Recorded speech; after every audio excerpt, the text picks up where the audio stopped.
Hi, it's Frankie DiVita for 96.7 KCal Rocks. I'm at NAMM 2014 with Steve Stevens of the Billy Idol Band. How are you? Yeah, I'm good, good. Welcome to California.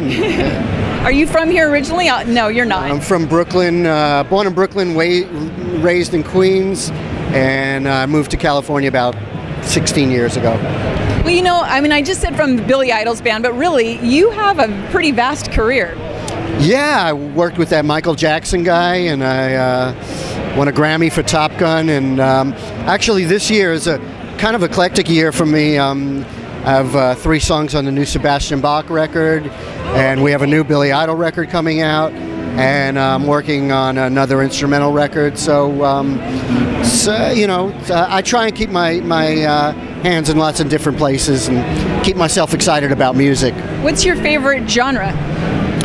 Well, my original love is flamenco music, and I started playing flamenco guitar when I was about 12 years old. Managed to do a flamenco-based solo record, and that's what I do for my own enjoyment. But you know, that's what you do when you want to relax and. Well, yeah, I mean that's when I want to really. Flamenco is the opposite of that. Yes, exactly. But it's when I want to reconnect with you know, the heart and soul of creativity and making music. So tell me, you said Billy Idol has a new album coming out. When's that going to happen? I believe October, it looks like. And Trevor Horn is producer, who someone I always wanted to work with, and I think fans are really going to dig this record. Have you not? Have you worked with everybody you'd like to work with, or is there someone out there that you'd like to? No, I'd love to work with Peter Gabriel at some point, and yeah, there's a lot of musicians. There's a list. A nice bucket list. Yeah, I mean, there's always people that I'm you know, fan of, and Joni Mitchell I got to work with once. You know, I like to work with people outside of what people expect me. You know, they know me for Billy Idol, but I like to work with people that challenge me musically, right, so that I can continue to grow. Now you are really I think you're a unique guitarist. I think you've brought a lot of interesting sounds to Billy Idol's records. How do you practice? You try different things? I mean, do you still do that to this day? The key for me is listen to music outside of the style that I make. So I listen to a lot of classical, a lot of film soundtracks, some jazz, and anything that can kind of fill my head with stuff different than the music that I make, because all of those influences become like a gumbo stew, and somehow, you know, it gets filtered out into what I do, right, and it makes it interesting. So what brings you to NAMM today?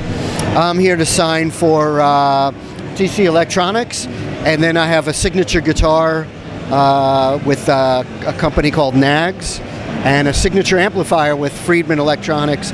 And Nags and Friedman are all American-made instruments, handmade, employ U.S. workers, and I like that. And they're hard-working people, and it's something that means something to me. So is that something special for you to have a signature bass, signature guitar? Is that like a dream? Yeah, I mean, I had one back in the day with Hamer guitars, and I sort of shied away from it for many years. But the guitar is a limited edition instrument.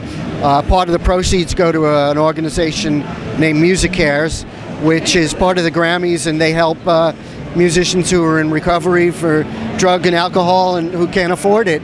And it's an absolutely brilliant organization, and I'm proud to be able to contribute something to them, and also contribute to hardworking people.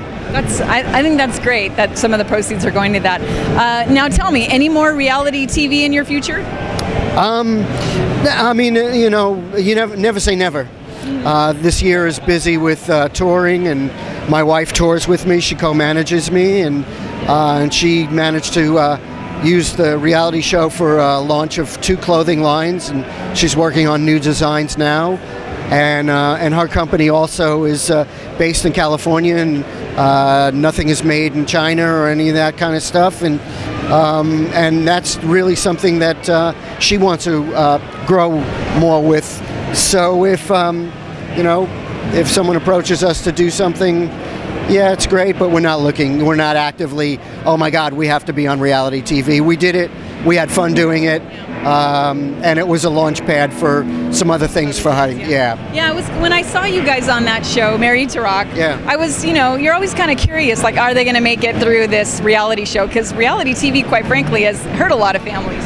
Yeah, I mean, fortunately, the production company we work with, Bun and Murray, are friends of ours, and nothing that we did was scripted. I know a lot of reality TV shows are, but I'm a musician, so basically they just followed us around and documented what really happened.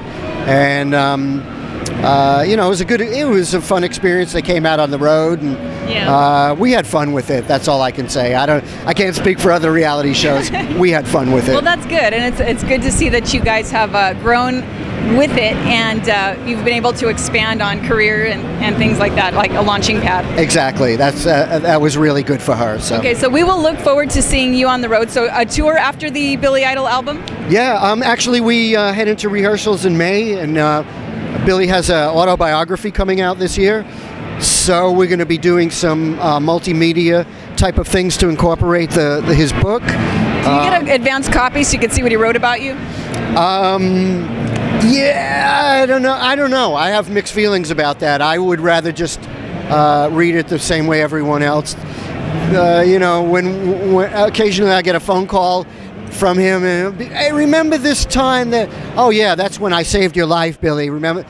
Really? No. Is that what happened? No. Just trying to make myself look good, But I've worked with Billy now 32 years, and he's a brother from another mother, and he, it's fascinating that he came from the original punk rock scene of the Sex Pistols, 1977 in London, and then I met him in 1981, and he's a fascinating guy, and he's really brilliant, and he's self-writing this, and it's, from what I've seen of it, this is a really, really good autobiography. And it's different than the other ones. He has quite the tale to tell. Yeah, and intelligent, and I think people are going to get to see another side of him, the side that I know and love for 32 years. Well, you have quite the backstory. What about you? Yeah, I mean, I don't really plan on writing about it. I can't remember most of it. That's a good thing. I'm sure some people could fill you in. Yeah, that's what I'm afraid of. Well, thank you so much for your time. But you know what? I do want to say one last thing. Every time, as a radio DJ, your name comes up in conversations when you're talking about musicians. People always refer to you as a really great guitarist. So I just want you to know that. Oh, that's good to know. Yeah, I'm hopeless at everything else, so might as well stick with the guitar thing. The thing that works for you. Yeah, thank you. Well, thank you so much for your time. My pleasure. Yeah. It was nice to meet you. Thank you.